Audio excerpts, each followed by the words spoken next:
Hello students. आज हम आपके लिए एक नया टॉपिक लेकर के आए हैं। क्लास 10th 9th 8th के अंदर कई बार बच्चे कई सारे चैप्टर्स पढ़ते हैं जिसके अंदर हम सेकुलरिज्म की बात करते हैं। 8th क्लास में आता है आपका एक चैप्टर अंडरस्टैंडिंग सेकुलरिज्म, जहाँ पर हम बताते हैं कि इंडिया एक सेकुलर स्टेट है। दैट मीन्स कि हम सभी धर्मों को एक समान मानते हैं। ठीक है। आपका क्लास 10th के अंदर आता है जेंडर रिलीजन कास्ट, जहाँ पर हम बात करते हैं कि किस तरीके से आपका अगर फैमिली लॉज है तो उसके अंदर क्या प्रोविजंस रहने चाहिए, और इस तरीके की बहुत सारी उस चैप्टर के अंदर बातें की गई हैं कि वुमेन्स के साथ क्या डिस्क्रिमिनेशन हुआ है, उसके लिए क्या गवर्नमेंट ने मेजर्स उठाए। तो कुल मिलाकर के आज का जो टॉपिक है वो है हमारा यूनिफॉर्म सिविल कोड। हम अगर इसकी बात करें तो जो 2014 के अंदर आपका 2014 के अंदर एनडीए गवर्नमेंट आई, हम बीजेपी सरकार बोल दें, उस टाइम पे भी उन्होंने अपने इलेक्शन मैनिफेस्टो चुनावी घोषणा पत्र के अंदर इस बारे में बात करी थी।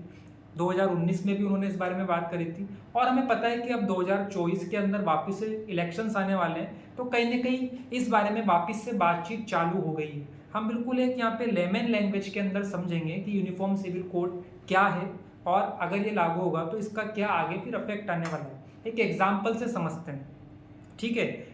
आपका स्कूल के अंदर असेंबली हो रही है, असेंबली के अंदर जो आपके जितने भी क्लास के अलग अलग स्टूडेंट्स हैं उनके नेल्स चेक किए जा रहे हैं, चेक कर रहे हैं कि उनके शूज़ पॉलिश है कि नहीं। अब यहाँ पे अगर हम केवल गर्ल्स को बोल दें कि आपके नेल्स और जो शूज़ हैं उनको चेक किया जाएगा, बॉयज़ को हम कभी मना कर दें कि अभी आपका चेक नहीं किया जाएगा, तो क्या ये सही रहेगा? आप ही बताइए।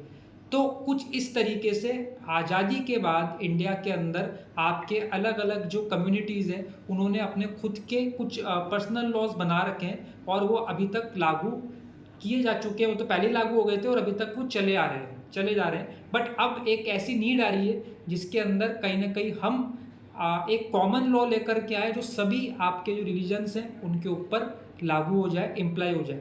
दैट मीन्स जो आपके पर्सनल लॉज बने हुए हैं उस पर भी मैं भी आगे आऊँगा।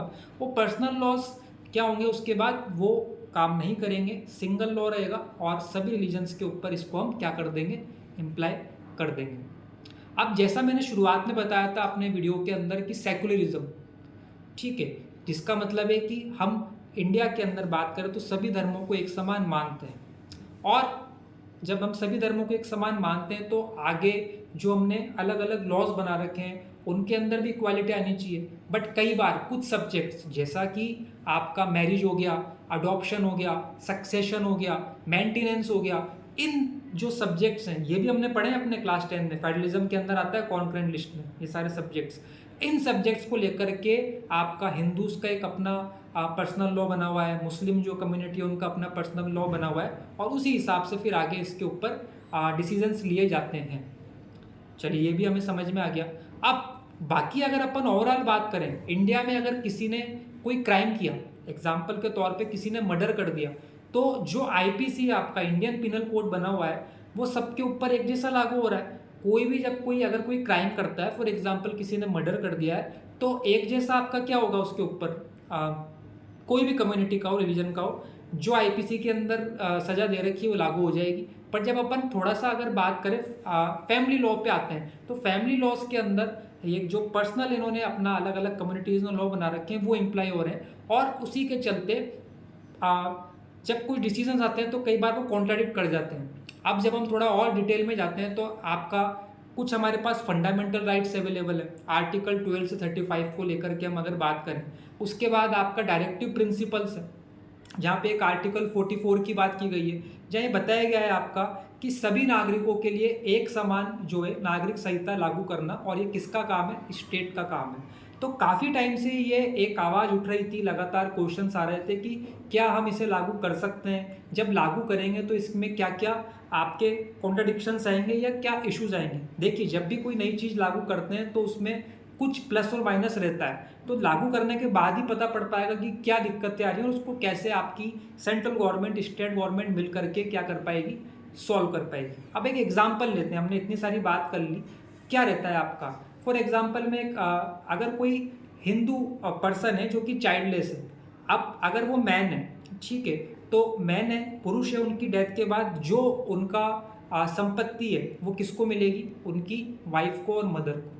बट अगर मैं वुमेन की बात करता हूँ, महिला की बात करता हूँ, उनकी डेथ के बाद किसको मिल जाएगी? हस्बैंड को। तो इस तरीके से बहुत सारी छोटी-छोटी चीज़ें हैं जहाँ पर हम देखेंगे कि आपका प्रॉपर्टी हो गया, अगर किसी का डिवोर्स हो जाता है तो उसके बाद प्रॉपर्टी किस तरीके से डिस्ट्रीब्यूट होएगी। इन सब चीज़ों के अंदर आपका कहीं न कहीं कॉन्ट्रडिक्शंस रहते हैं। अब जब सिविल कोड आ जाएगा तो कुछ ऐसे कानून रहेंगे जो सब पे आपके लागू रहेंगे।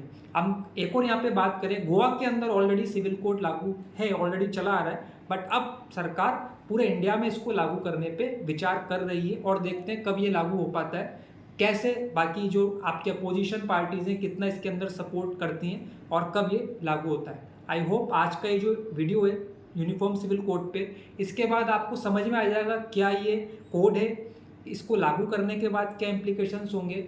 एक मैं यहाँ पे क्वेश्चन छोड़ करके जा रहा हूँ आपके लिए, जो आप अपने कमेंट बॉक्स में बता सकते हैं। एक बहुत पॉपुलर केस है शाहबानो केस, तो उस केस के अंदर क्या हुआ था और उसमें क्या डिटेल्स थी, एक बार आप इसे पता करेंगे तो अपने आप और डिटेल आपको इस पूरे सब्जेक्ट के ऊपर जाएगी। क्या है शाहबानो केस, पता करना है आपको इसके बारे में। आज के लिए इतना ही, थैंक यू।